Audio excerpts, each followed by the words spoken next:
Bonjour et bienvenue dans le Cloud Screener, le podcast qui navigue par mes nuages. Je vous présente comme d'habitude Monsieur Jérôme Blin à la régie. Bonjour Jérôme, Bonjour à tous et à toutes. comment vas-tu?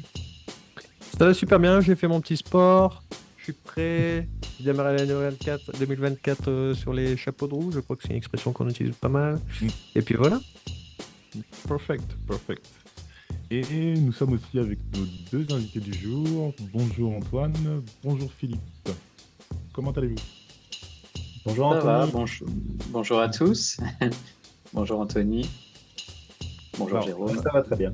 Merci. Ravi d'être heureux là. de l'entendre. Heureux de l'entendre. Alors, on va lancer un premier défi. Est-ce que vous pouvez chacun vous présenter rapidement en 20 secondes? Attention. Je commence par toi, Antoine, vas-y. Allez, c'est parti. Alors Antoine Cossé, super. Content d'être ici aujourd'hui avec Anthony que je connais depuis pas mal d'années. Donc moi je suis le cofondateur et COO, directeur des opérations en français d'Exoscale, un cloud provider public que nous avons lancé, je vais dire ici à Lausanne, parce que je suis basé en Suisse à Lausanne. Eh bien, on a lancé la société en 2011, mais le produit tel qu'il existe aujourd'hui encore, la partie compute, est arrivé sur le marché en 2013. Donc, on a fêté l'année dernière les 10 ans d'existence d'Exoscale. À toi, 35 Philippe. secondes. Bien. Sinon, moi, c'est Philippe Chepy. J'ai rejoint Exoscale il y a un petit peu plus de 2 ans et demi en tant que SRE. Donc, je travaille au maintien de la plateforme, notamment la plateforme interne pour les développeurs, et puis aussi sur le produit SKS, donc le Kubernetes as a Service d'Exoscale. Sinon, je suis basé à Luxembourg. Parce qu'il faut savoir qu'Exoscale a des employés un petit peu partout en Europe. Mais sinon, je suis français. Et puis voilà, c'est à peu près tout pour moi pour le moment. Eh bien, merci Philippe. Merci Antoine aussi pour votre présentation.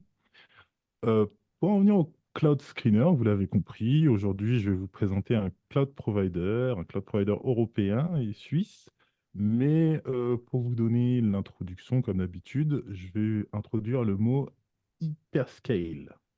Alors, souvent, quand je rencontre des personnes et qui sont passées par ma plateforme, notamment le Public Cloud Reference, PCR, pour ceux qui ne connaissent pas, c'est un portail qu'on a qui est disponible en ligne qui vous permet d'avoir les différents prix et performances et spécifications de tout un tas de produits cloud parmi une cinquantaine de cloud providers. J'ai fini mon auto-sponsoring, bien sûr. Et donc, quand les personnes visitent ce site web, ils vont dans la section Cloud Provider et ils voient que il y a plein de catégories. Il y a les standards, il y a les GPU, il y a les Object Storage Only, je crois qu'il y a les CDN, il y a les PaaS aussi également. Et il y a deux catégories qui leur posent souvent problème. C'est le standard et l'hyperscaler. Alors, un standard, on voit, il y a un compute, il y a souvent un object storage, il y a une ou deux régions. Mais un hyperscaler, on a une définition un petit peu floue de ce que c'est. Alors, on va se la poser ensemble, la question de qu'est-ce que c'est. Alors déjà, c'est un cloud qui délivre les promesses initiales du cloud computing, donc des ressources à l'infini, à la demande et échelonnables à grande échelle. Déjà, rien que sur cette définition, on a deux, trois problèmes. Bon, les ressources à l'infini, voilà, on va passer rapidement là-dessus. Et échelonnable à grande échelle, qu'est-ce qu'une grande échelle? Donc, comment définir si on n'a pas une définition tangible déjà? Mais bon, on voit que globalement, sur le groupe, sur la masse, sur la connaissance globale, on est d'accord pour dire qu'AWS est un hyper-échelonneur. On est plutôt d'accord pour dire que OVH en est un. On n'est plutôt pas d'accord pour dire que Scaleway est un hyperscaler. C'est pas évident. Et in fine, pour moi, ça ressemble un petit peu à une dispute de chapelle où lui va dire que oui, mais moi j'ai ci qui me permet d'avoir ça, et lui il n'a pas ça, et lui il n'a pas tel techno, etc. Donc moi je veux balayer ce terme, parce que finalement c'est un mot qui n'a pas trop de substance, je trouve. Et j'aimerais dire que c'est surtout la capacité d'un fournisseur à accompagner un client sur son échelonnage à grande échelle, tout en gardant en tête que la grande échelle, bon, bah, ça dépend toujours de qui, quoi, comment. Le qui, quoi, comment, prenons un cas fictif. Je m'appelle Marie-Claude, je prends un SaaS pour mécano qui vise la France. J'ai une architecture classique, 3 tiers, front, middle, base de données. Et pour l'instant, j'envisionne d'hyperscaler, mais seulement en Europe. Donc, exit les notions de intercontinent, exit les global footprint, etc. Et je souhaite m'appuyer sur des technologies open source reconnues, connues et qui sont faciles à utiliser pour les ingénieurs. Donc, exit les solutions ultra personnalisées qui m'emmènent en plus dans un vendor lock-in. Et une troisième chose que je garde en tête, c'est que je veux garder le multi-cloud en option. Donc, il me faut un cloud provider avec du trafic peu cher, du trafic Internet. Parce que si je veux pouvoir lier deux cloud providers, il faut que je passe par Internet. Et le multi-cloud, la première option, du moins la plus entravante pour la plupart des gens, c'est le prix de la bande passante. Et donc, moi, Anthony Monté de Cloud Mercato, je pioche dans ma bourse de cloud provider, comme ça, comme dans le Motus, comme ça, je prends les boules. Et là, je tire une boule. Et on a Exoscale, un cloud provider suisse. Alors, posons-nous la question, peut-on hyperscaler avec Exoscale? Alors, pour Marie-Claude, bien sûr. Marie-Claude, elle ne veut pas hyperscaler jusqu'à Singapour. Alors, déjà, chez Exoscale, on a 7 régions. 7 régions dans 4 pays en Europe. Ces 4 pays, non, c'est pas la France, excusez-moi. C'est l'Allemagne, la Suisse, l'Autriche et la Bulgarie. On a pas mal de services, puisque bien sûr, on a un compute, on a des GPU, on a de l'object storage, on a du DB as a service, on a du Kubernetes as a service, on a IAM, pas le groupe de RAP, le Identity and Access Management.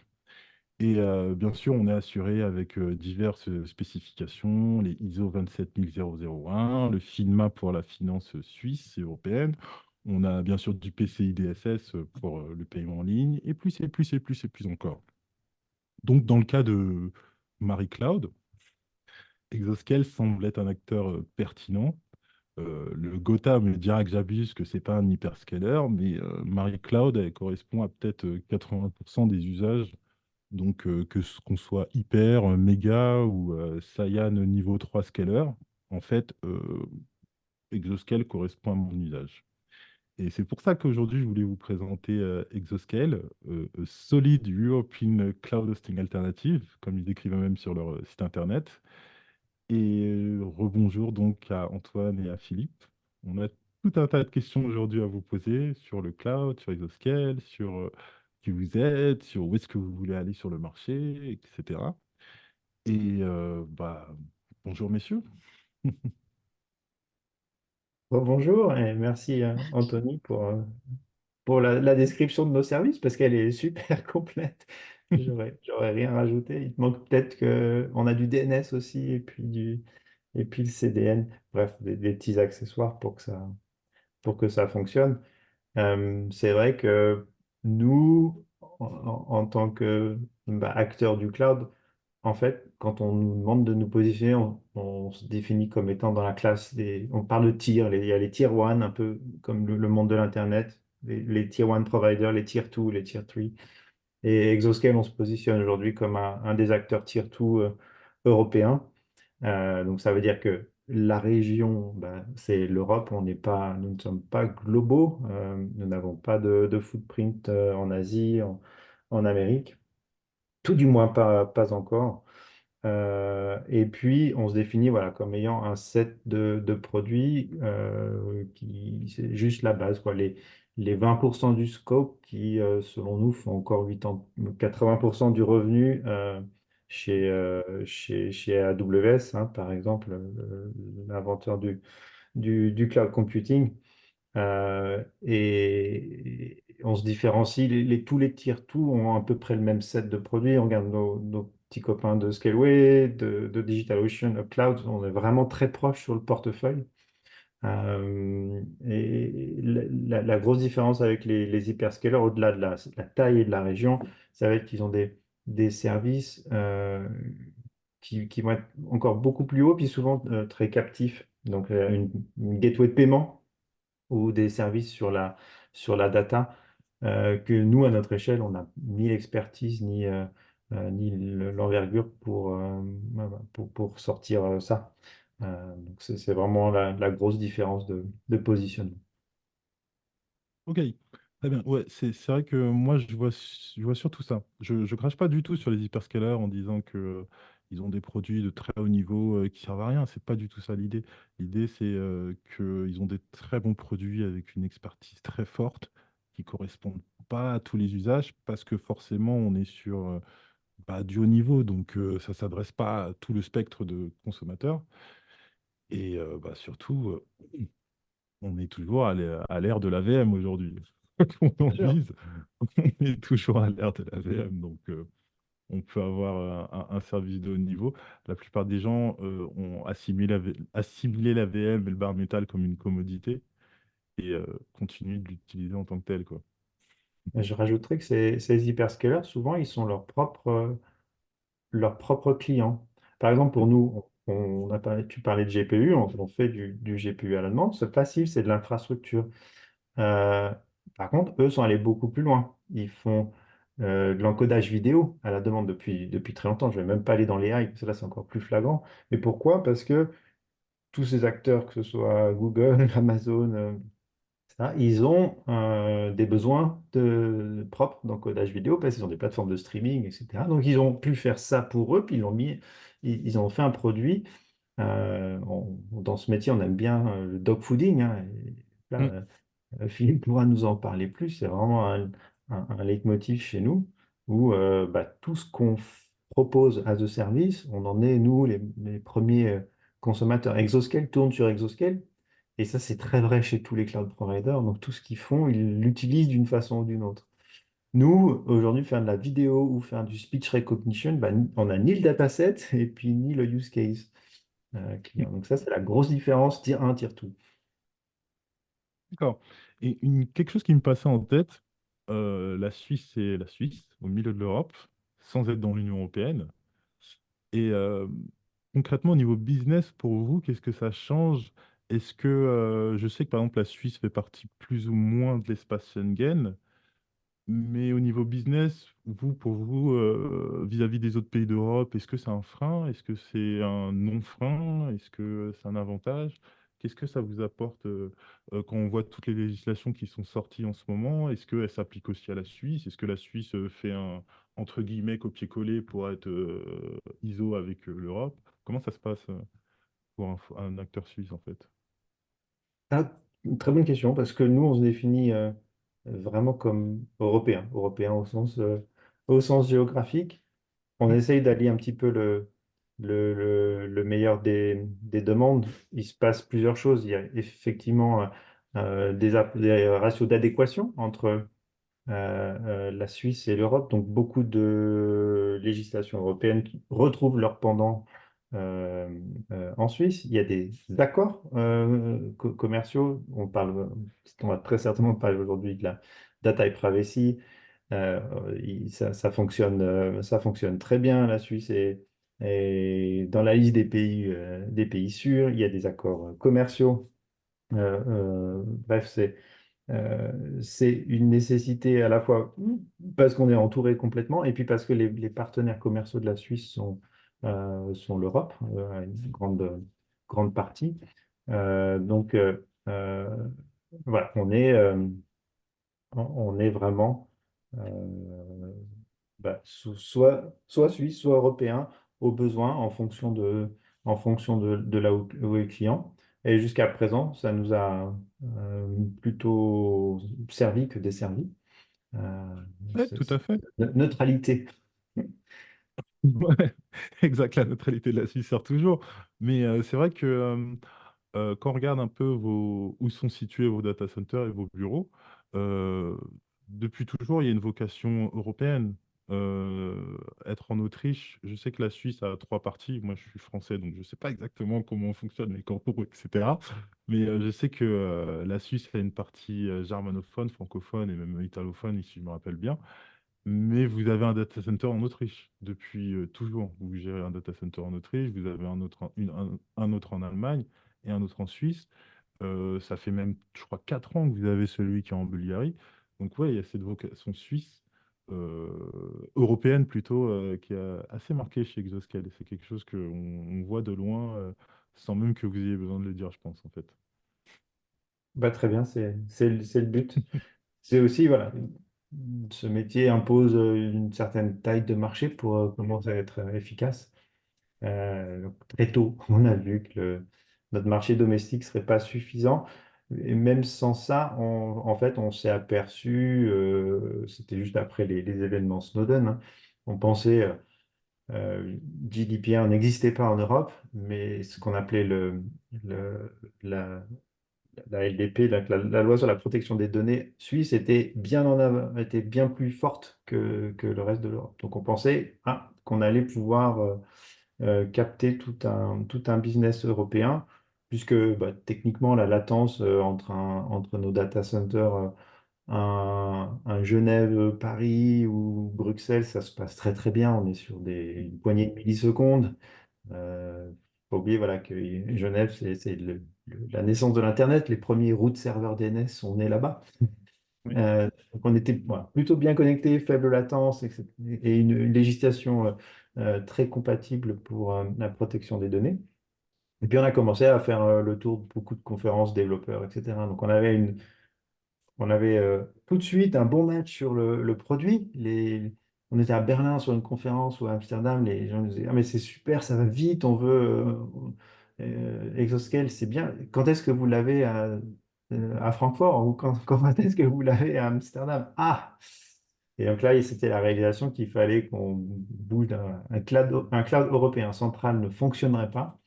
Le résultat, c'est en Europe, tout du moins, les gens veulent un cloud régional.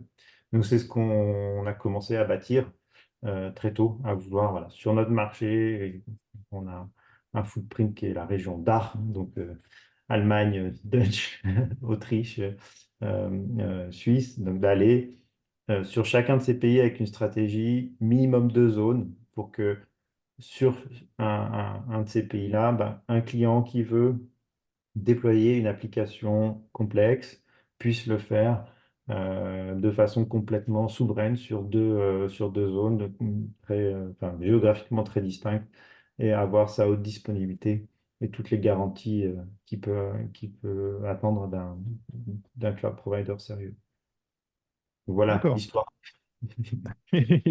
J'imagine que j'ai le mot anglais de supply chain en tête, mais la logistique pour arriver à monter un data center, c'est quelque chose de coton, de pas simple, de se dire on va d'abord monter une salle, ensuite, monter une salle, c'est après. Avant ça, plutôt, on va se dire qu'est-ce qu'on va vendre, qu'est-ce qu'on va mettre, combien de mètres carrés, combien ça va consommer. C'est quelque chose de très coton, et j'aimerais rentrer un petit peu dans les détails avec vous là-dedans. Par exemple, prenons un cas concret. Le jour où vous vous dites, on veut vendre du GPU. J'imagine que vous avez un fournisseur, que peut-être vous avez le petit pins NVIDIA Partners qui vous permet d'avoir un téléphone rouge sur le bureau pour les appeler directement. Comment ça se passe pour la mise en place d'un produit GPU concrètement? Pas forcément de A à Z, tu peux oublier la partie D, J et R peut-être, mais comment ça se passe la mise en place d'un produit GPU en fait? Ah, moi, je peux parler de la partie produit, puis je laisserai Philippe expliquer comment déployer un rack chez nous ou un data center, c'est un non-événement. Euh, la partie produit, en fait, c'est une évolution qui se fait sur le fil des ans. On a trois valeurs chez Exoscale, c'est la simplicité, la scalabilité et la sécurité. Donc, la sécurité, on en a déjà un petit peu parlé. Et puis les deux autres principes, voilà, toujours on fait des choses simples, on vend des produits simples et on essaye aussi de faire l'ingénierie de façon simple. Donc, quand, quand, quand il a fallu faire du calcul accéléré, ben pareil, on a regardé comment il était facile, ça allait être possible de faire ça le plus simplement possible, sans rajouter des lignes de facturation ou de pricing aberrantes, et puis comment offrir la meilleure performance et pouvoir autoriser le client à scaler. Donc voilà, la réponse a été d'attacher ces cartes GPU en PCI pass-through un peu à la demande, et puis d'autoriser le client à scaler. Est-ce qu'il en veut une, deux, trois, huit, up et down, et d'avoir un pricing là aussi très linéaire, très prédictif. On regarde, on a aussi de l'expérience sur, en général, ben, c'est comme les produits, hein, il y a le package qui est le plus consommé, donc on design un petit peu pour ce sweet spot-là, et après Yes. on linéarise, en sachant qu'effectivement sur les petites offres, on ne gagne pas forcément. Il y a l'offre médiane où bah, c'est le plus intéressant pour nous parce qu'on en met le plus possible. Et puis souvent, en tout cas, la façon dont je design les pricing produits chez Exoscale, c'est si on regarde dans le détail, quand on se met à consommer beaucoup chez Exoscale, le tarif est souvent très intéressant. Donc on ne veut pas être les moins chers de l'Internet sur les petits produits, parce que ça attire toute une population aussi qui n'est pas forcément compatible avec nos valeurs. Mais par contre, dès qu'on commence à consommer un petit peu sérieusement, le GPU en fait partie. Je pense voilà, on se positionne assez agressivement pour que ce soit simple, pas que le prix ce soit quelque chose de compliqué. Euh, donc, c'est pas du cost-cutting, c'est essayer d'être le plus juste, le plus stable aussi dans le temps, pas avoir des prix qui changent. Ouais. Euh, Et c'est- à ce propos-là, rapidement, sur le prix, si je me souviens bien de tête, Exoscale, vous pratiquez un prix relativement bien moins cher que les hyperscalers, donc un prix à la demande à l'heure. Et pour le mois, vous pratiquez un discount qui est celui de dire tous les mois compte 650 heures ou quelque chose comme ça. Et peu importe que le mois compte 730, 740 ou 700 ou 28 jours, vous vous cutez à un petit peu moins de temps, il me semble. C'est Mais ça? ça, c'est plutôt nos amis de DigitalOcean qui font ça. Ah, il n'y a pas que On ne fait DigitalOcean, il y pas. a tout un peu. Ouais, Par nous, contre, dans la page pricing, on met une indication, enfin, à titre indicatif, 720 heures pour un mois, mais la facturation, elle est à la seconde, en fait, La seconde, chez d'accord. Exoscale. Oui, oui, la granularité, ça peut impressionner parce que c'est en général à l'heure chez nos concurrents. Mais en Mm. fait, il faut savoir que bah, chez Exoscale, il y a quelque chose qui est très efficace, c'est la vitesse de provisioning d'une machine virtuelle, par exemple, c'est très très rapide, quoi. Le service, en fait, quand on utilise, c'est assez flagrant quand on utilise le produit SKS, par exemple, parce que quand on ajoute un nœud à son cluster, il est très très rapidement disponible. C'est en général largement moins d'une minute pour mettre une machine virtuelle en service. Donc, on a Ouais. ce petit avantage-là aussi en termes de pricing, c'est que quand on est dans un environnement qui a besoin de pas mal, enfin, où ça bouge beaucoup, on a pas mal d'élasticité, ben on gratte un petit peu, si je peux dire, sur la vitesse de provisioning et de, de suppression des Ouais. VM. On a cette capacité à scaler facilement, quoi, finalement. Yes. Euh, du coup, ma question que j'avais en cours, je vais la mettre de côté en réalité, parce que tu viens de me parler de scaling et un sigle totalement inconnu pour la plupart des gens et que j'aimerais décrypter, SKS. Alors, Exacto, SKS. SKS, c'est Simple Kubernetes Service. Ok, C'est une offre Kubernetes managée. Donc, on gère pour vous faut connaître un petit peu le produit Kubernetes. Euh, pour résumer très brièvement, Kubernetes, c'est, on va dire, l'outil de référence actuel pour gérer des déploiements de containers. C'est un ouais, peu le framework de base, enfin de base. Voilà, il y a eu plusieurs produits qui ont existé sur le marché, mais on va dire qu'à l'heure actuelle, c'est Kubernetes la référence. Et donc SKS, c'est une offre gérée d'Exoscale de Kubernetes. Nous, ce qu'on gère pour nos clients, c'est la partie control plane, donc tout ce qui va permettre de déployer, ce qui va permettre de coordonner les nœuds du cluster, donc là où vous allez déployer vos containers. Et donc, on a donc le client finalement, ce qu'il voit dans sa console Exoscale, c'est simplement les nœuds du cluster. Alors, il doit manipuler la partie control plane, il doit la créer, mais nous, on la gère pour lui avec les contraintes de disponibilité euh, standard. Enfin, on a une offre pro qui est à 99,95% de SLA, et puis on a une offre starter qui, elle, est gratuite, qui n'a pas de garantie forte sur la disponibilité, mais bon, qui est quand même suffisamment qualitatif pour beaucoup de use cases, quoi, beaucoup de cas d'utilisation. Et bon, après, nous, on recommande quand même d'utiliser l'offre pro pour des charges de travail de production. Mais voilà, ce produit Kubernetes, c'est un produit qui est souvent vu comme assez complexe. Alors, c'est vrai qu'il y a pas mal de composants différents et beaucoup d'entreprises n'ont pas forcément envie de gérer cette complexité. Et donc, nous, c'est quelque chose, c'est la valeur ajoutée qu'on propose, c'est de gérer ça à leur place. Donc, c'est un produit également très courant parmi nos concurrents. Voilà. Et l'intérêt de Kubernetes aussi, c'est que ça va permettre de construire une espèce d'abstraction du cloud dans le cloud.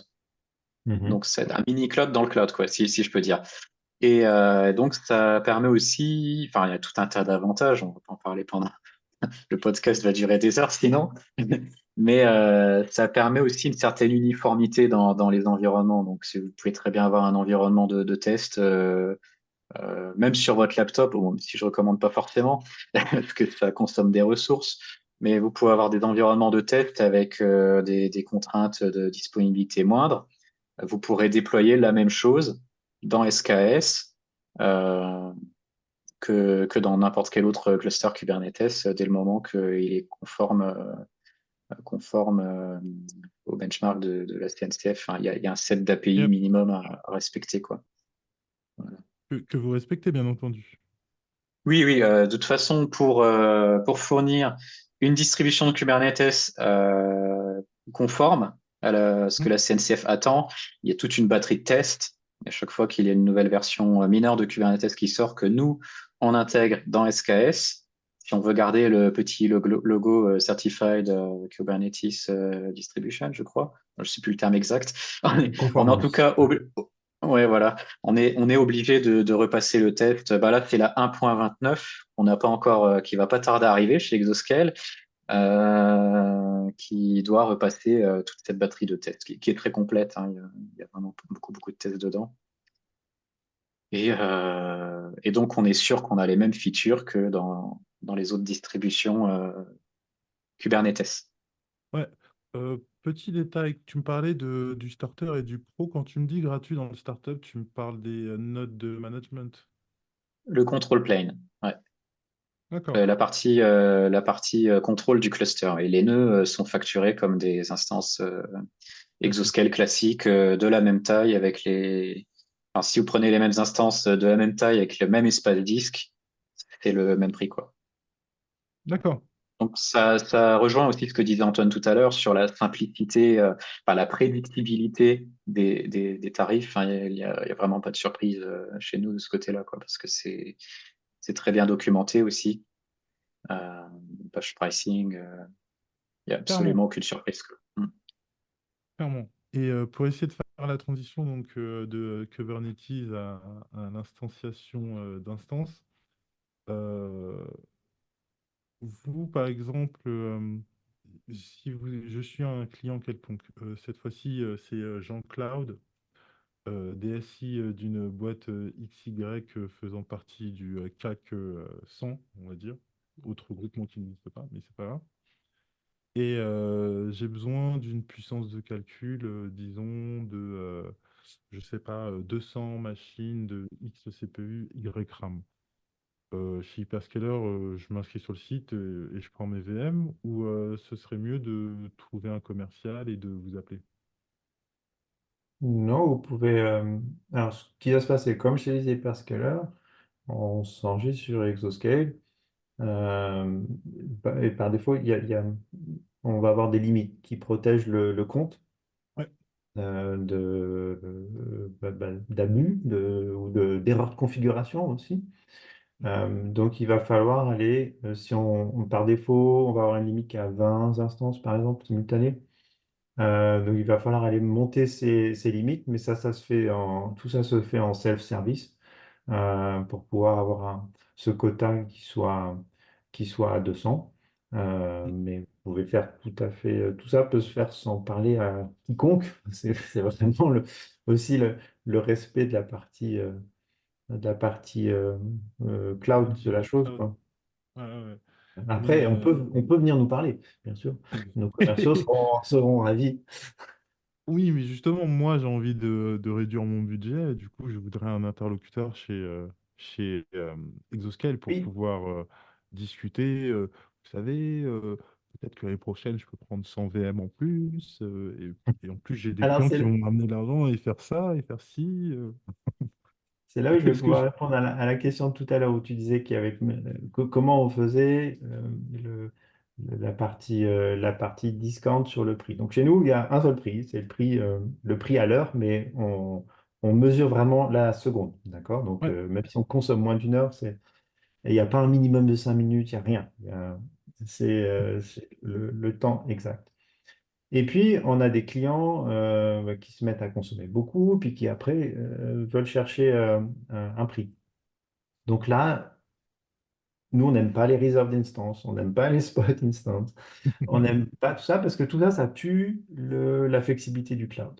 Une instance réservée, peu de gens le savent, mais c'est uniquement quand on a commencé à les utiliser. Souvent, le CFO d'une boîte, il va dire, mais je veux ça parce qu'il y a 60% de réduction. Mais non, parce que une reserved instance, c'est cette instance-là que j'achète, entre guillemets, et je suis bloqué avec pendant 3 ans. Et si je veux changer, je ne parle même pas, hein, je veux juste moins de ressources ou plus de ressources, eh ben, je suis bloqué. Alors après, je suis obligé de revendre ma reserve licence sur une marketplace. Donc, Amazon a introduit les flexibles, mais du coup, qui offrent moins de discount. Bref, tout ça, pour nous, c'était complètement anti-cloud, bien d'un point de vue engineering, c'est un super problème à résoudre et une belle machine de facturation à faire. On s'est refusé de le faire.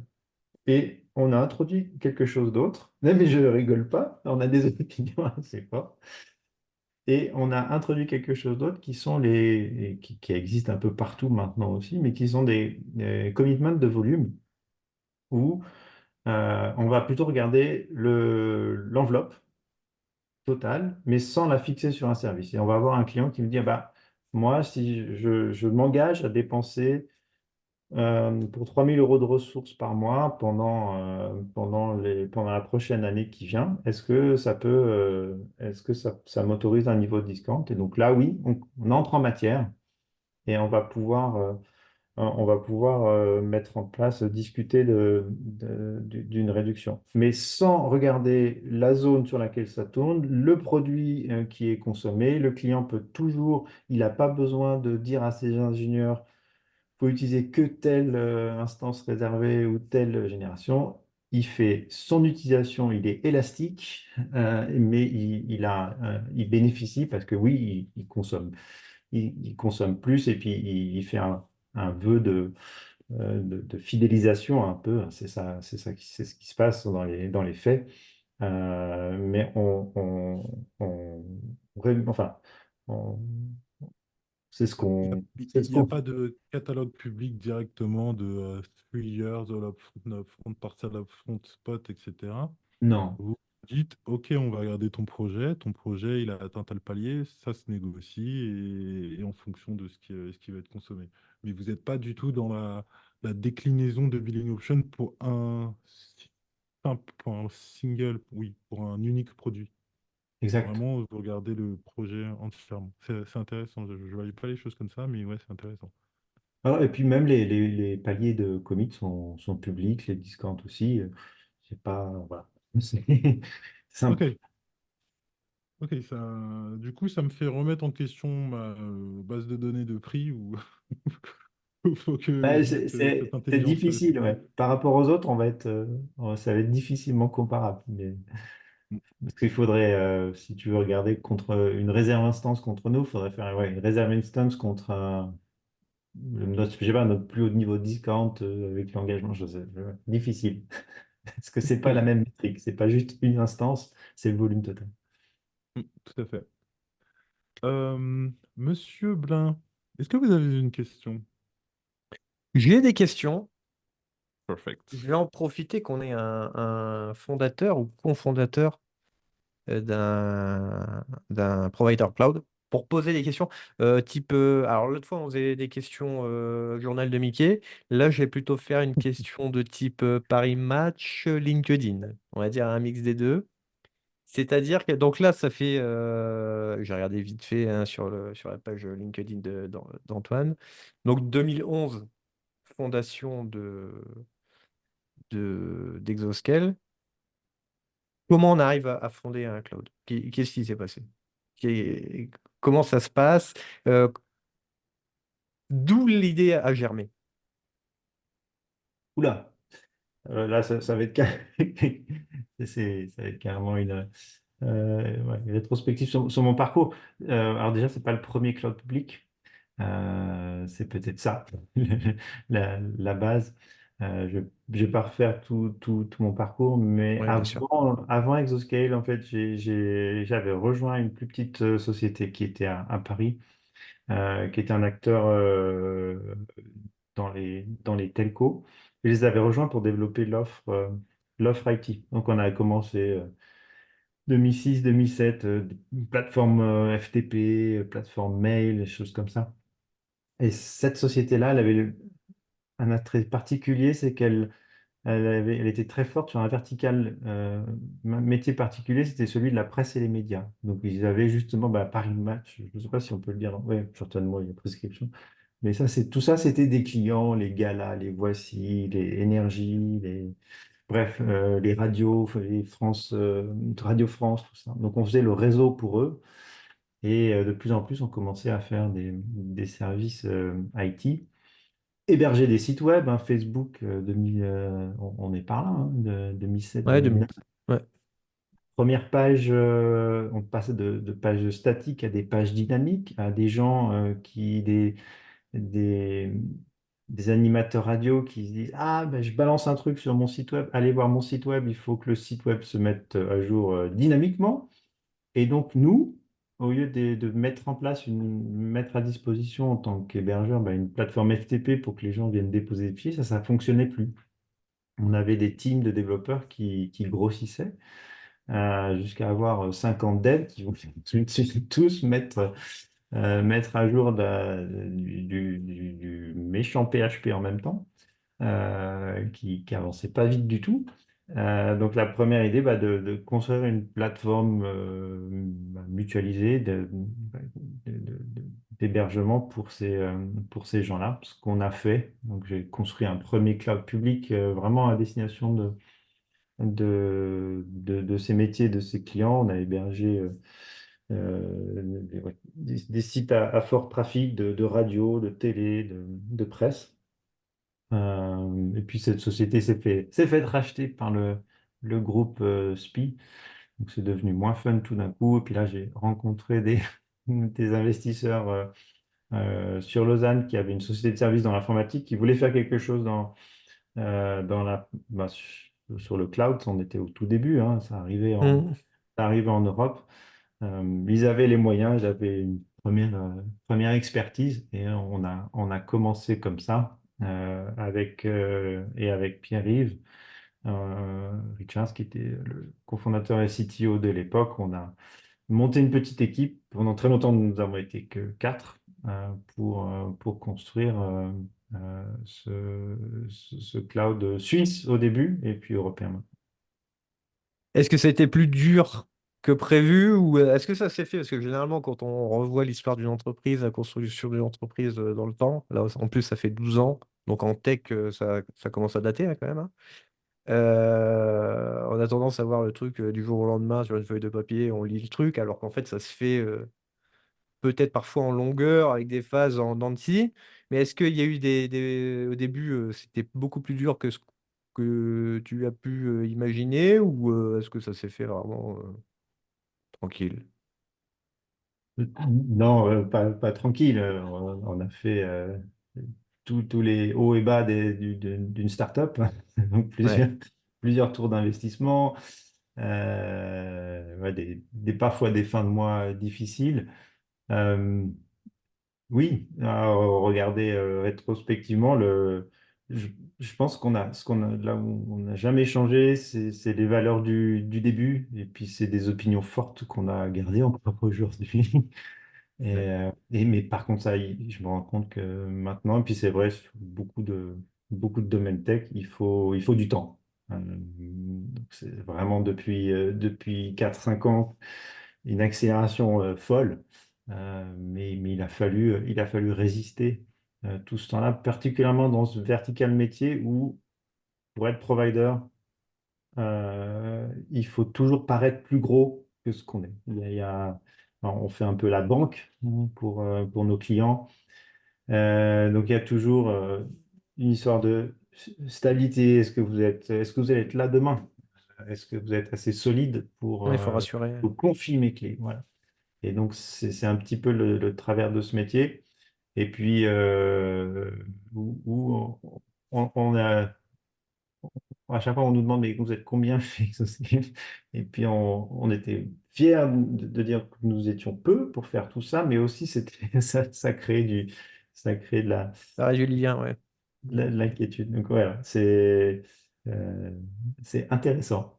Ok. Mais aujourd'hui, ça va très, très bien. On est dans un domaine d'activité qui est en croissance folle. Euh, Ok. Vous, dans le futur, on va dire, est-ce que vous avez des problématiques qui sont survenues justement avec l'avènement, on va appeler ça comme ça, de l'IA, en tout cas pour le grand public? Est-ce que justement cette arrivée, ça peut changer ce dont vous aviez prévu de faire sur, je sais pas, les 5 10 années à venir? Ou est-ce que ça n'a rien changé en fait du tout à votre entreprise? Alors, l'IA, oui, ça amène des changements. Moi, ça me fait poser des questions où bah, on est déjà embarqué. Ça, c'est peut-être pas encore très visible, mais on fait vraiment attention aussi sur l'utilisation des ressources, la vie du matériel. Plusieurs providers tirent tout à apporter ça. Et là, on voit qu'on est reparti dans une fuite en avant qui fait poser des questions. Donc, voilà, aussi un concept chez Exoscale, on n'a jamais été les premiers. Pareil, notre produit, le produit SKS, hein, dont Philippe a parlé avant, on n'est pas sorti les premiers avec un service de Kubernetes Manager. On a attendu un petit peu. Par contre, on pense que quand on est sorti avec un service qui était tout de suite très complet, rapide et stable. Donc là, Ouais, ça va être aussi la même chose. Je veux surtout pas gaspiller du matériel. C'est le problème des GPU, de la saisonnalité de ces produits, de l'acteur dominant du marché.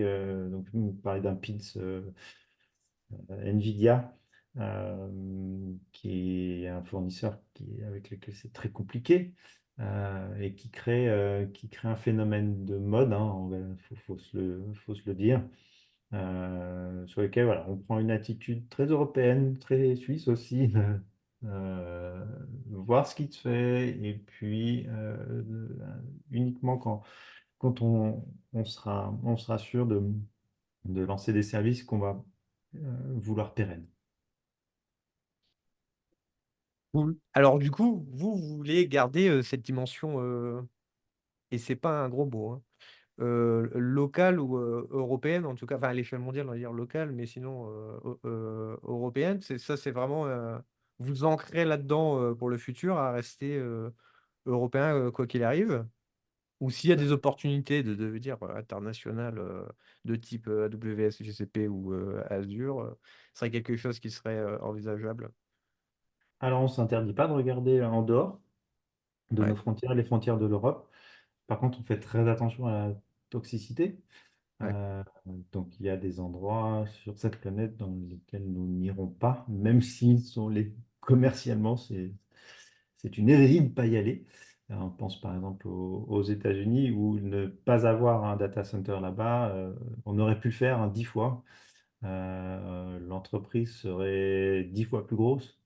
Mais on se l'est toujours interdit puisque j'ai jamais trouvé de solution qui permette de faire une étanchéité et de ne pas ramener la toxicité des lois sur la protection des données à nos clients domestiques ou européens. ouais. Par contre, il y a d'autres pays partout dans le monde qui ont suivi GDPR, qui ont des valeurs fortes sur la protection des données et sur lequel demain, si ça se présente, on ira avec grand plaisir. Ok. D'où le Gaia X que je vois sur le Oui, site, Member of Gaia X. oui. Ok. Ouais, non, en fait, je parle de Gaia X parce qu'on avait justement invité une Ça, personne, voilà, de chez Gaia X. Et puis voilà, on parlait beaucoup de la souveraineté, enfin, privacy un peu moins, mais enfin, surtout la souveraineté, tout ça. Et puis, bah, la Suisse, en fait, ça s'instaure, enfin, l'image qui ressort directement de la Suisse, c'est ça, c'est la vie privée, et en tout cas pour le grand public, hein, Mhm. la vie privée et puis la souveraineté des données. Donc, c'est un sujet que Anthony et moi, on a beaucoup à cœur, je pense. Enfin, Anthony, tu me contredis ou pas. Non. Euh, c'est un sujet vachement important. Donc, c'est pour ça que je voulais savoir un petit peu comment ça se passe pour Exoscale à ce niveau-là, en fait. Par rapport à Euh, GAIX en particulier? Non, pas GaiaX, non, non, c'est justement en général. l'essor mondial possible ou pas, et par rapport aux valeurs justement de l'entreprise, à rester pro-européenne, on va dire, justement, encore une fois, dans ses valeurs. C'était surtout ça, en fait. Ok. Bah, moi, je pense que le problème, c'est alors, bien sûr, je voudrais que ce soit Exoscale, mais il n'y a pas d'acteur euh, européen leader aujourd'hui de la taille de nos Ouais, 3 plus 1, on va dire, si on rajoute les Chinois, américains. Euh, et ça manque. Il faut qu'il y en ait un qui sorte du lot. En taille, en footprint, OVH a potentiellement cette envergure.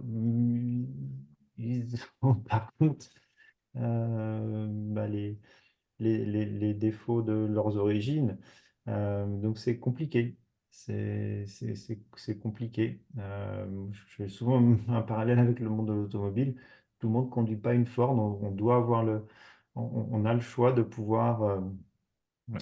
de pouvoir rouler avec une Volkswagen, une Renault ou une Toyota si on préfère quelque chose qui vient d'Asie. Et je pense dans notre métier, on n'a pas assez de diversité, au moins au niveau du top 10.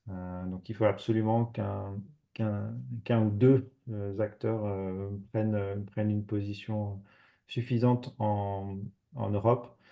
Et ça va se faire que si un petit peu de patriotisme européen sur l'aspect des pays qui viendront consommer ce que les acteurs privés font. C'est là où les États-Unis sont très très bons.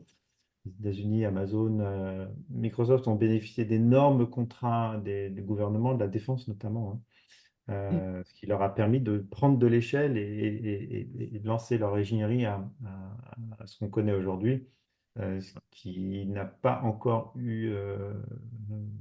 ce qui ne s'est pas encore produit en Europe. Et les initiatives sont toujours sur des projets de recherche, etc. Mais ça, c'est pas l'utilisation de tous les jours. Et à chaque fois, on manque de vraie échelle. Qu'est-ce qui nous fait avancer? C'est quand on peut industrialiser. Et quand on peut industrialiser, bah, souvent, c'est des projets qui se font parce qu'on balance des équipes d'ingénieurs comme Philippe à fond perdu pendant 1 an et demi à développer un produit qui sera peut-être profitable un jour. Euh, Ouais, et ça, c'était une... Et c'est un business case qui n'est pas facile. ouais, c'est une manière de voir le non profitable pendant plusieurs années. C'est un modèle difficile à voir en Europe. Exact. Ne serait-ce qu'à voir en France cette année avec la BPI qui prête beaucoup moins, enfin l'année dernière, la BPI qui prête beaucoup moins, ou encore pas mal de licornes qui s'effondrent. La réaction des Français, ça a été ah bah oui, mais c'est normal, ils sont à perdre depuis X temps, mais en fait, c'est les Américains, c'est totalement normal d'être à perdre et ça fait partie du jeu, quoi. Mm. Mais c'est pas la manière de voir européenne ou du moins française. Ouais, c'est pas la Mm. culture. Ouais. Euh, J'avais une question pendant qu'on parle d'actualité et de grandes sociétés. J'ai cru comprendre qu'Exoscale tournait sur la base sur du VMware, et du moins pour ce qui est du compute et une partie du storage. Alors, Et non, c'est faux. ah ouais, c'est Ouais, faux. Bah, très bien. non, non, c'est pas du tout du VMware. Alors, bon, sur le choix en tant que tel de la solution originelle qui est employée, je pense qu'Antoine pourra probablement plus éclairer que moi. Mais Mhm, à l'origine, c'est une base de CloudStack, en fait, projet Apache CloudStack. mhm. Après, il faut savoir qu'à l'heure actuelle, le code a tellement été modifié, il y a eu beaucoup, beaucoup de suppression du code original, surtout de la suppression, on va dire. Et ce qui fait que l'origine Cloud Stack est de plus en plus invisible dans le Ouais. produit parce que les autres produits qui ont été développés autour du compute, ce sont en fait des orchestrateurs maison. Donc c'est géré par du code entièrement interne, quoi. Et c'est pour Excuse-moi ça Philippe, d'ailleurs notamment, oui, juste avant Cloud Stack, juste pour donner la définition aux gens, Apache Cloud Stack enfin je parle au passé parce que je te posais la question de est-ce que c'est toujours en cours. Est-ce que le projet est toujours vivant? Mais une Oui. solution pour faire du cloud qui est apparu, je crois, il y a 12 ans de ça maintenant. Même avant OpenStack, il me semble qu'il y a eu du cloud stack. Mais voilà, c'est tout ce que je voulais dire. Ah oui, oui, c'est un peu, ça date d'OpenNebula, c'est aussi vieux. Donc c'était Exactement. Cloud.com, une startup américaine, rachetée par Citrix, et ensuite le code donné à la fondation Apache. Voilà, ce magnifique, un des plus beaux noms de domaine, Cloud.com. Ah, une startup américaine qui a donné cet embryon. Aujourd'hui, le projet existe encore. Il y a pas mal de déploiements. Il n'y a juste pas eu le même élan marketing que les OpenStack. petits copains de la fondation OpenStack. Mm. Mais alors, c'est un discours qu'on a plus. Avant, on nous posait tout le temps la question, ah, pourquoi OpenStack? Pourquoi CloudStack, pas OpenStack? Ça n'a plus aucune importance maintenant. Puis on voit aussi que bah, les providers qui ont choisi OpenStack, pour la plupart, bah, ils sont obligés d'apporter leurs modifications. Et puis, peu importe ce qu'on choisit, il faut être au-dessus de la technologie. Donc, nous, ce qui était important à l'époque, c'était être au-dessus de la technologie, de pouvoir être. Ce qu'on vend, c'est du SLA. Donc, pouvoir en 24/7 être capable de mettre le palliatif en route pour que le service soit rendu. Donc, c'est ce qui faisait plus de sens pour nous à l'époque. Et comme le disait Philippe, aujourd'hui, on l'a très largement changé et puis enrichi. Donc, aujourd'hui, l'API CloudStack, qu'on a déjà on est passablement modifié, elle est end of life chez nous. Et elle va Ouh, c'est mourir bien en de me le dire, ça. 2024. Mm. Philippe, excuse-moi, je t'avais coupé. je sais Tu... plus trop où j'en étais, mais Mais t'as c'était pas dit pour, qu'il oui, oui, la pardon? virtualisation. Il faut que tu parles de la virtualisation. Oui, ce que je voulais dire surtout, c'est aussi, c'était que, oui, alors le cœur, si tu veux, la partie compute, c'est des résidus, c'est pas très flatteur, c'est des restes de Cloud Stack. Mais effectivement, les produits, par exemple le NLB, le service de load balancer, Network Load Balancer, SKS, les réseaux privés, même d'une certaine façon, ça c'est géré par donc des orchestrateurs. C'est la base de nos produits managés. Et donc, on peut trouver de l'information publique sur ces orchestrateurs. Par exemple, il y a des interviews qui ont été accordées par Pierre-Yves à l'époque, euh, parce que c'est développé avec Clojure, voilà, qui est un langage de programmation assez peu fréquent, je dirais. Enfin, moi, il a fallu que j'arrive chez Exoscale pour découvrir ce langage de programmation.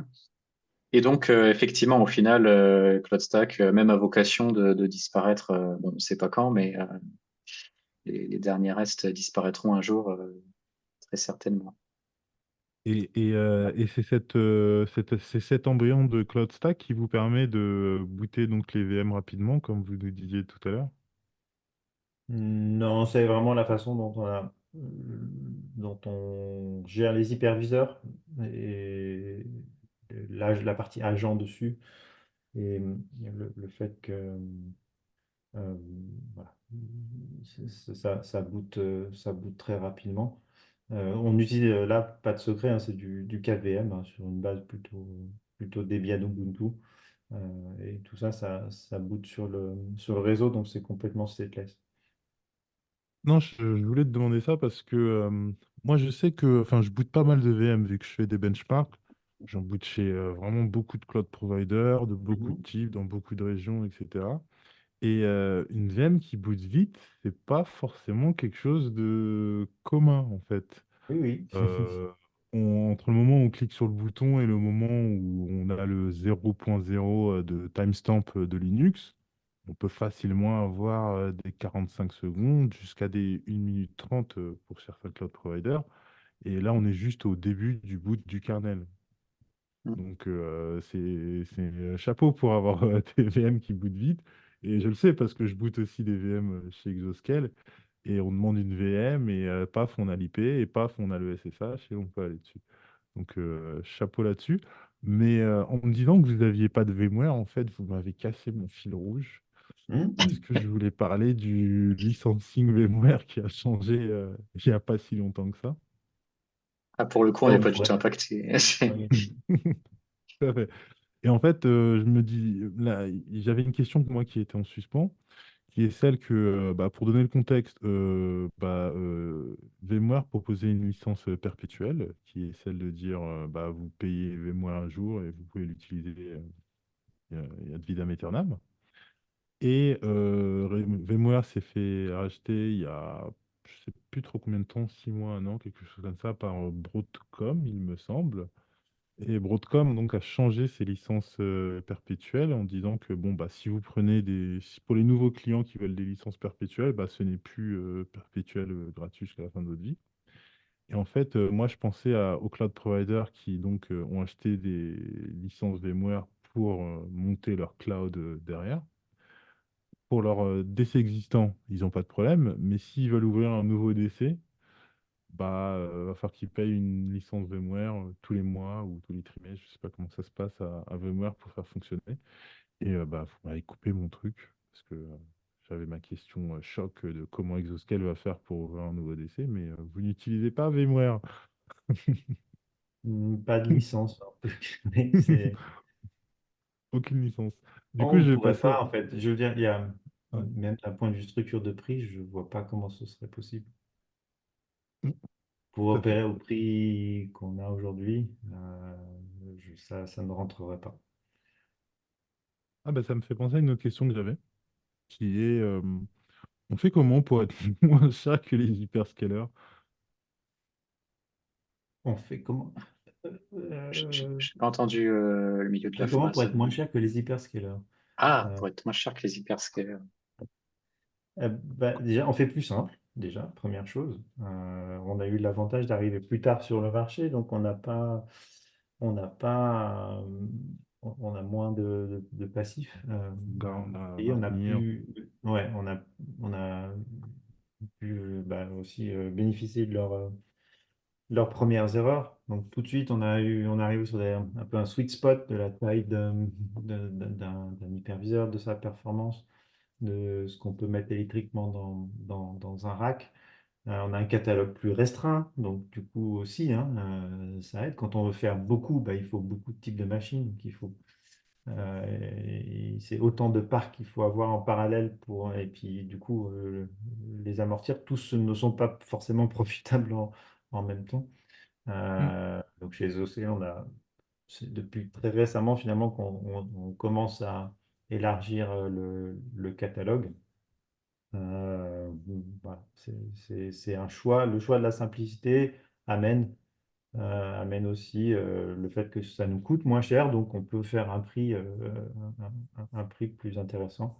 Euh, et puis comme je le disais aussi, euh, ils sont, il n'y a pas les systèmes de reserve et de prix on demand, etc. On a voilà, fait un seul prix unique, plus simple à comprendre et pas de coûts cachés. Donc il n'y a pas d'IO aussi, même si ça commence à disparaître un peu partout. Ou de coûts de nombre de calls d'API, ce genre de choses, on les a pas. Euh, pour, euh, pour simplifier. Pour ceux qui sont pas au courant et pourquoi je rigole sur les IO, c'est parce que dans des obscures classes de stockage chez Azure, quand vous preniez un disque SSD, à chaque fois que vous écriviez dessus, il y avait un petit prix. Mais à chaque fois que vous écriviez dessus, à partir de votre Linux ou votre Windows, donc vous écrivez un fichier, en fonction du nombre d'IO qui vont être faites pour écrire ce fichier, il va y avoir un prix.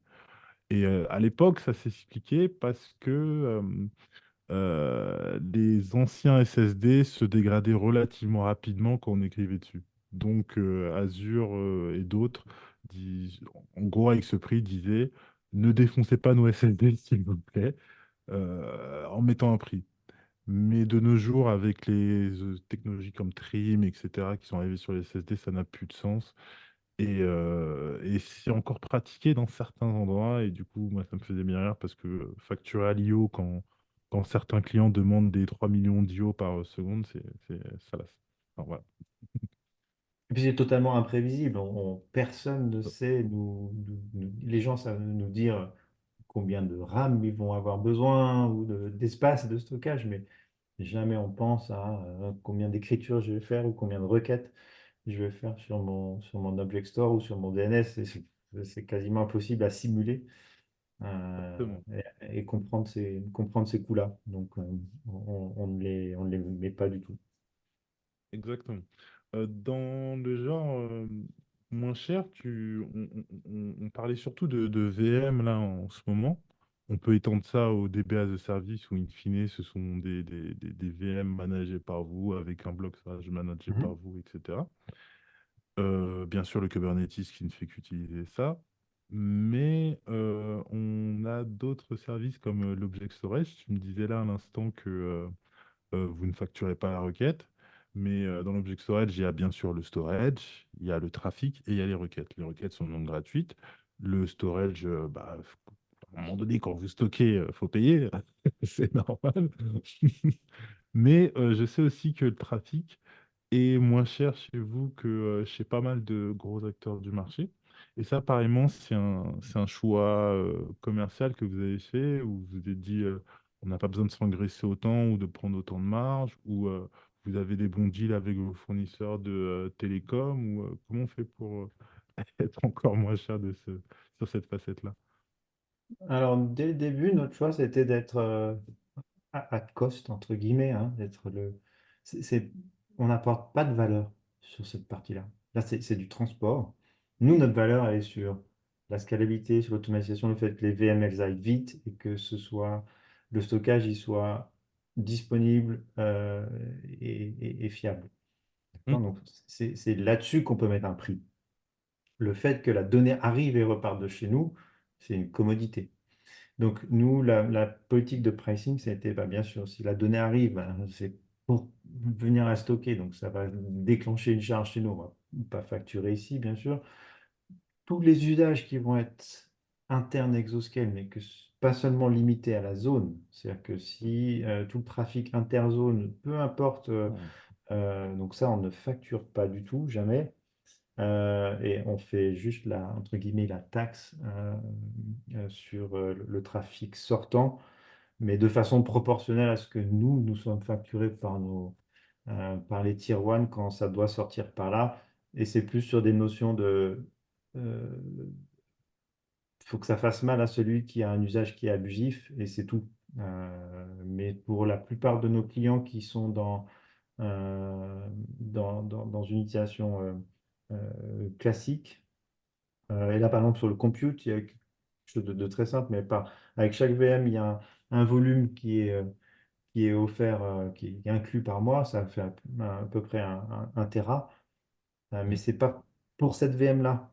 C'est si j'ai 20 VM, en fait, ça fait 20 Tera, et puis je peux avoir une seule VM qui expulse le trafic, ça rentrera dans le quota. Ce qui est souvent typiquement le cas si on a une VM qui fait front ou enfin, Ouais, qui fait un peu proxy ou gateway ou peu importe. C'est pas parce que j'ai une architecture qui est en pyramide qu'on va s'autoriser à facturer plein de fois. Non, globalement, ce client-là, il a droit, il a 20 VM, donc il a droit à 20 Tera. Donc peu importe d'où ça sort, c'est pas grave, c'est inclus. Donc on veut vraiment plutôt pénaliser celui qui va nous faire 2 pétas. Parce que là, ouais, nous, on va payer beaucoup de l'autre côté. tout à fait. Ben, c'est ce que je vois là. Je suis en train de regarder Exoscale sur le superbe public cloud référence de Cloud Mercato. Et oui, vous offrez 1 giga 1 giga de trafic par VM, peu importe la taille de la VM. Et ça, c'est au-delà, comme tu disais, du trafic. Et surtout, vous offrez ce que je ne spécifie pas dans mon site. Et il faut que je trouve un moyen de le spécifier pour les providers qui ont ce genre d'option. C'est le pool que tu me disais. Où, Mm. où en fait, basiquement, euh, le palier de gratuité chez Exoscale dépend in fine du nombre d'instances que j'ai.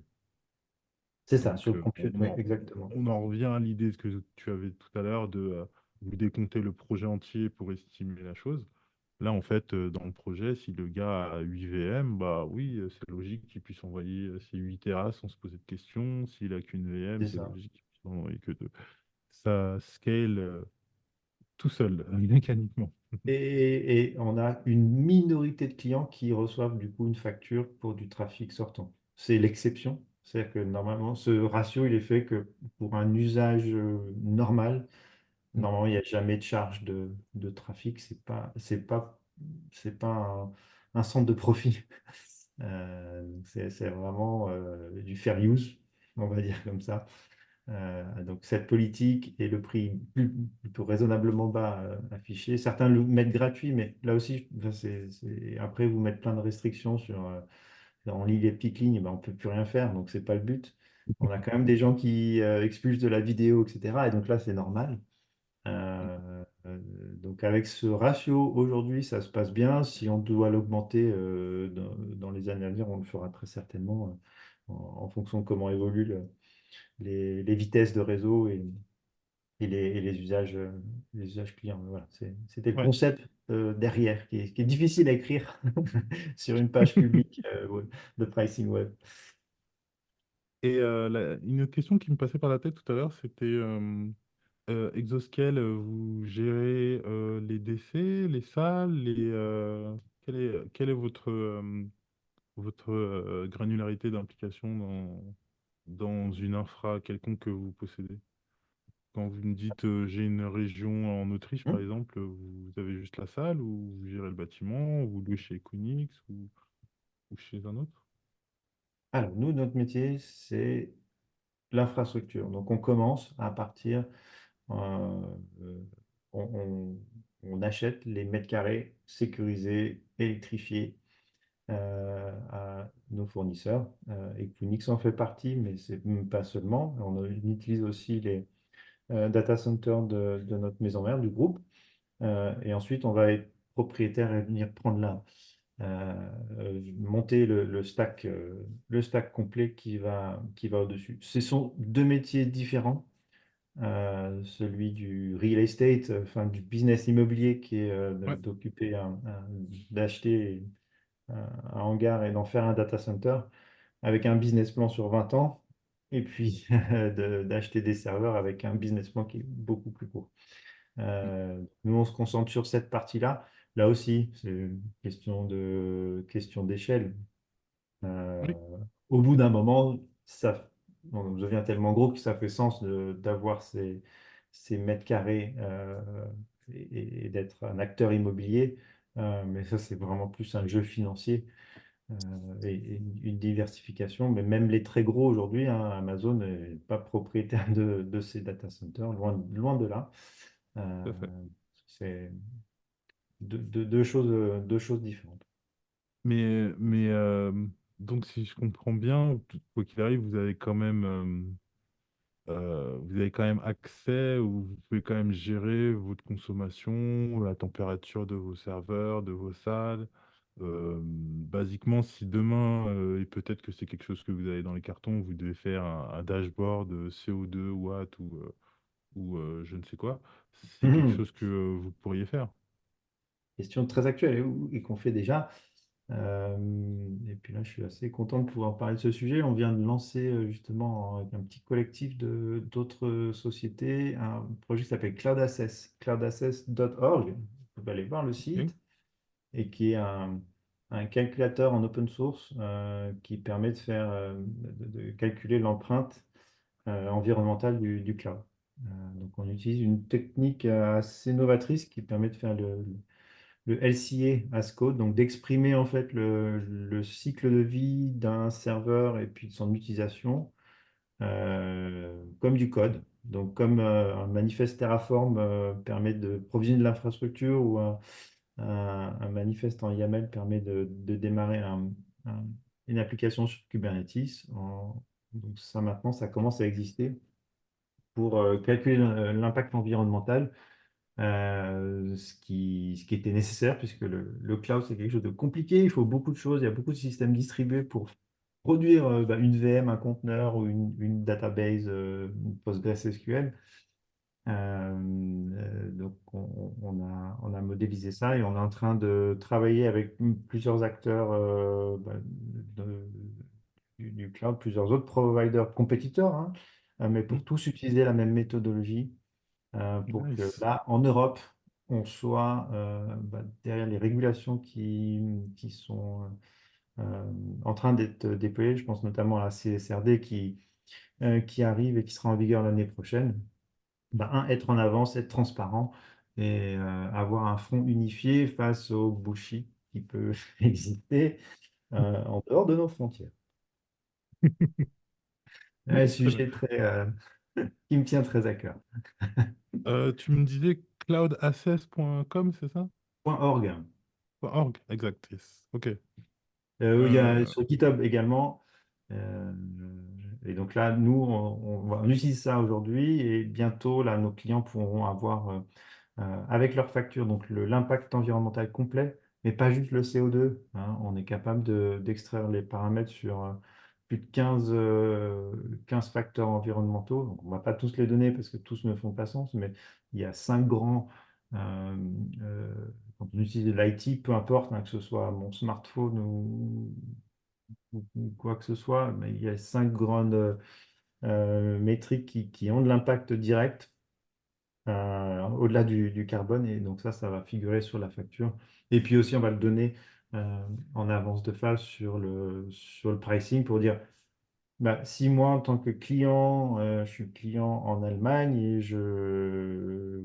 surtout dans le domaine public d'ailleurs, vis-à-vis des citoyens, si c'est pas uniquement le prix qui va compter, c'est de pouvoir dire, quand je vais héberger un service, quel est l'impact environnemental que je vais générer à Francfort en utilisant ce service-là pendant cette durée-là.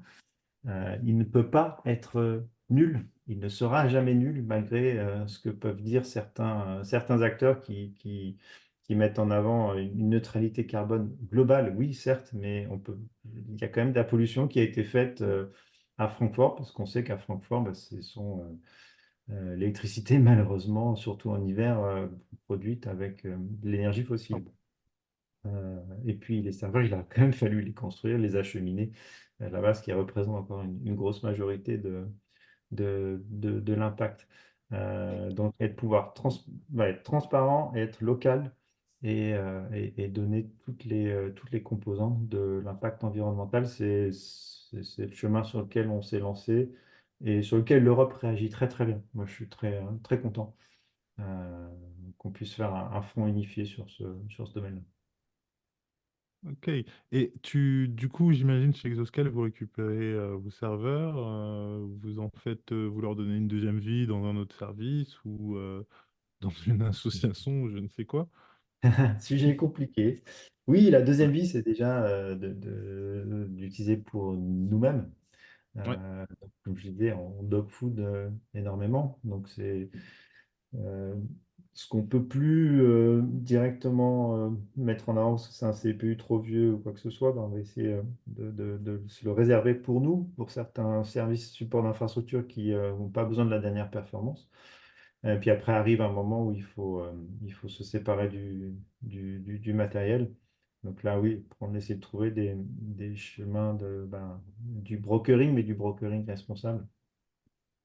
Ça, c'est Yes. pas évident. C'est vraiment pas évident. Pour ceux qui sont un peu choqués, qui se disent, oh, mais ils récupèrent des vieux Intel Aswell pour faire leur service. Ne vous inquiétez pas, pour un object storage, on n'a pas besoin du dernier Intel Cascade Lake RapidShare Raptor T-Rex Lake. Voilà, non, on est sur de l'atome 6 watts. Donc, C'est largement faisable. et enfin, voilà, on fait du low tech. Il n'y a pas de souci. Jérôme, est-ce que tu as une question par hasard? Ah, moi, j'ai une question, mais j'ai pas sauté sur l'occasion au moment où Antoine en parlait. En plus, c'est une question que j'avais posée, je sais plus avec qui c'était. Mais là, justement, comme on parlait de voiture, on n'est pas obligé de prendre une Ford T. C'est la Ford T, hein, la première, je sais plus Ouais, comment ça ouais, c'est s'appelait. ça, ouais. Oui, c'est des C'était ça. Américains. Ouais. Bon. On peut choisir n'importe quelle couleur à condition que ce soit du noir. Euh, Si Exoscale était une voiture, justement, ce serait quoi? Est-ce que ce serait une Mercedes, une Ferrari, une Renault, une Dacia? Non, je pense pas que ce soit une Dacia. Mais on se situerait sur quelle gamme? Ou est-ce que ce serait plutôt une marque complète ou un modèle spécifique? Ouais, difficile. Non, il faut que ce soit une marque parce que je pense que il y a des histoires de valeurs Ouais, euh, qui vont avec. On achète voilà, du rouge, du vert, euh, tu vois, est-ce qu'on Volkswagen. peut s'identifier directement à une marque aujourd'hui? Je ne sais même pas si j'oserais, mais je sais pas. Qualitatif, qui fait pas trop de bruit, un Volkswagen, quelque chose comme ça. Ouais, Ouais, mais sans en être convaincu, c'est assez ok. différent. Je faisais vraiment l'image par rapport aux géographies et par rapport au fait que le marché Aussi. est dominé par les États-Unis. Euh, Ouais. J'aurais du mal à me dire on La- est Exoscale c'est Renault ou Exoscale c'est Volkswagen, je ne sais pas. Alors, c'est une nouvelle marque à part entière. C'est un nouveau. Il va falloir créer de nouvelles voitures. La Suisse ne produit pas de voitures. Ne produit pas, ne Très conçoit pas. marginal, non, Ouais. Ok. pas de distributeur, non. Un élément qui différencie Exoscale des concurrents, je trouve, parce que enfin, moi, avant de rejoindre Exoscale, j'étais client d'Exoscale et j'ai aussi été client d'autres clouds. Je sais pas si c'est quelque chose que vous mesurez particulièrement chez Cloud Mercato, mais quelque chose qui, moi, à l'époque, m'avait vraiment sauté aux yeux, c'était la qualité du support client. Alors, c'est peut-être un petit instant pub, je sais pas, mais quand vous utilisez les produits d'Exoscale, vous avez, alors maintenant on a des offres plus dynamiques pour le support, mais vous avez, quand vous écrivez un ticket au support, vous avez une réponse très rapidement et surtout venant de l'équipe d'ingénieurs, ce qui vous permet d'avoir des réponses très précises, en général dans un temps record, remarquable en tout cas. Et ça, je trouve que c'est un des éléments aussi qui fait qu'Exoscale est un petit peu à part de ce qu'on pourrait trouver dans la même catégorie de fournisseurs de services. Clairement, je plus vois ce que tu es en train de dire. J'ai eu affaire plusieurs fois au support d'Exoscale et oui, de un, c'est rapide, de deux, la personne est directement compétente sur le problème. Donc oui, je plus sois complètement. Et entre parenthèses, il n'y a aucun sponsoring dans ce podcast. Il s'agit juste de l'expérience et de ce qui m'est arrivé. Exoscale ne me paye pas. Ah, Et moi, pour parler Ah, pardon. excuse-moi, enfin, vas-y, peut-être, tu voulais. Bon, ok. En parlant de compétents, le scope, la partie métier d'Exoscale, c'est un spectre vraiment large. Donc, la personne que vous allez avoir au support, elle n'est pas forcément spécialiste de tous les aspects, de tous les produits qu'on commercialise. Mais une belle dynamique aussi en interne. Que quand on est de support et qu'on ne sait pas, eh bien, on peut aller voir l'équipe la plus compétente pour répondre. Et c'est comme ça qu'on arrive généralement à avoir une réponse qualitative assez rapidement, quoi. Ce que j'avais ajouté, c'est que, en fait, et là, encore une fois, c'est l'œil, enfin, c'est l'œil, c'est l'expérience du non-tech, mais de l'être humain que j'essaye d'apporter, et qui n'est pas non plus sponsorisé par Exoscale ni quoi que ce soit. C'est que, en fait, au début de mon expérience technologique, on va appeler ça comme ça, où j'achète des services, des produits, tout ce que vous voulez, avec des abonnements, je regardais jamais, en fait, tout ce qui concernait le support. Et je remarque en fait de plus en plus que le support client d'un produit, quoi, quel qu'il soit, même si c'est du matériel, et c'est extrêmement crucial en fait. Enfin, ça dépend pourquoi. Il y a des trucs, on s'en fiche totalement. Mais il y a une vraie valeur ajoutée à avoir un support client, surtout en pro, dans son expérience. Du Mais coup, difficile à tu benchmarker, mettrais. hein. Comment on pourrait faire pour benchmarker le support? C'est très vrai ce que tu dis, Antoine, parce que c'est une notion très, très, très subjective. Ouais. Ah oui. Et c'est un peu comme quand dernièrement on me demande de benchmarker des IA. Et benchmarker un GPT, bah, c'est sympa, mais c'est très, très subjectif, quoi. Enfin, je peux venir poser une question et en tant qu'expert, je vais dire qu'il dit n'importe quoi, mais en tant que néophyte, sa réponse sera très satisfaisante. Donc, la subjectivité d'un support et comment noter ça, c'est un Ouais, des le défis de temps de ce réponse mercato. qu'il a est vraiment mathématique. À part le Mhm. temps de réponse, il n'y a pas énormément de choses, quoi. Après, c'est beaucoup Bah, subjectif. Ouais. la qualité de la réponse apportée, elle peut être assez subjective, effectivement, mais si vous avez si vous soumettez un problème type et que vous avez une réponse efficace, l'efficacité de la réponse est quelque chose qui est assez palpable finalement, parce que est-ce que vous êtes sorti de votre problème rapidement ou non en tant que client? Bien, voilà, c'est quelque chose. Le Parce que vous avez non-itération des, peut-être, ouais. Ping, ping, voilà, ping. c'est ça. Vous avez des supports. Bon, je ne vise personne en particulier. Je suis pas je ne suis plus utilisateur des concurrents d'Exoscale, mais il existe des supports où vous allez avoir effectivement en premier lieu un temps de réponse très très long, voire on va peut-être même vous oublier. J'ai été client d'un hyperscaler, certaines réponses que j'attends toujours. Euh, mais surtout la qualité, effectivement, les allers-retours, on voit que l'interlocuteur en face, finalement, n'a pas accès à la connaissance technique suffisante pour répondre à vos questions, quoi. Tu vas avoir un client mystère, Philippe. Vous pouvez tomber sur moi au support des mais voilà. Ça peut arriver. Attention, on va lancer un programme de clients mystère, Jérôme. On va venir, on va prendre un nom de domaine. Je sais pas Je encore mets ma fausse lequel moustache on va s'ouvrir. et mes lunettes. Mais ça se fait dans la Euh, vraie vie pour les boutiques, donc pourquoi pas pour les Totalement. services as a- pour les XAS, hein. Tout à fait. Je suis tout à fait d'accord avec toi. Je crois que ça fait une petite heure et demie qu'on discute maintenant. Et on avait essayé de pas aller plus loin qu'une heure et demie. Donc je pense qu'on va on va s'arrêter là pour aujourd'hui. Et bah, moi, j'ai encore des questions dans mon sac. Donc je pense qu'on vous réinvitera, messieurs, pour continuer à discuter de tout ça.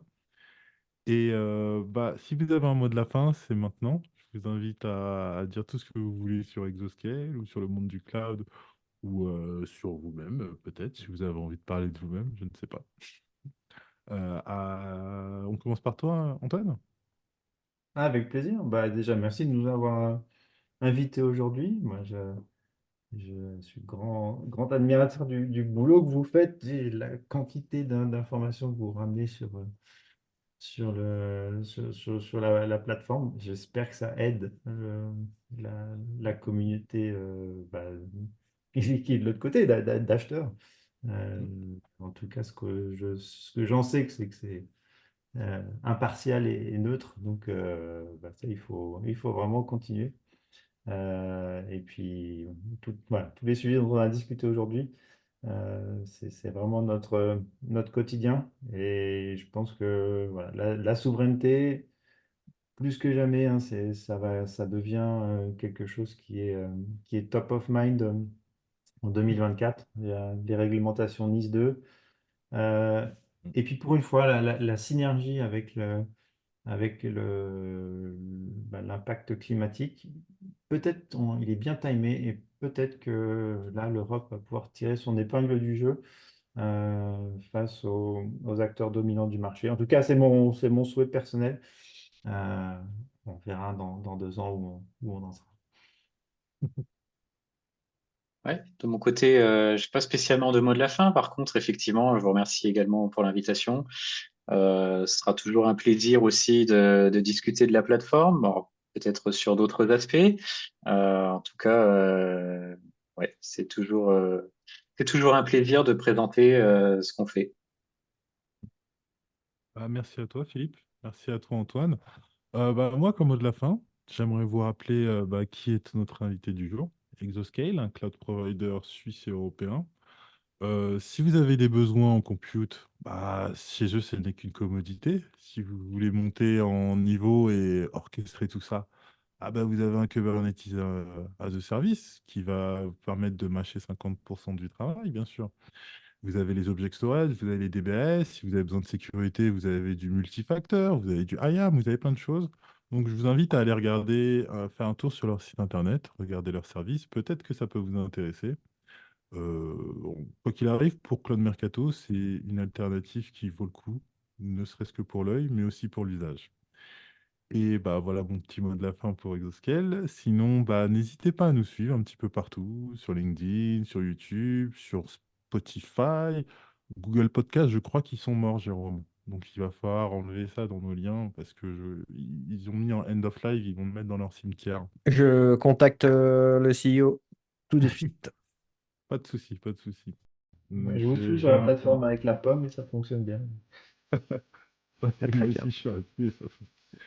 Et du coup, bah, il me reste plus qu'à vous souhaiter une bonne journée ou une bonne soirée. Ça dépend à quelle heure vous écoutez ça ou d'autres spectateurs. Et à la prochaine. À bientôt.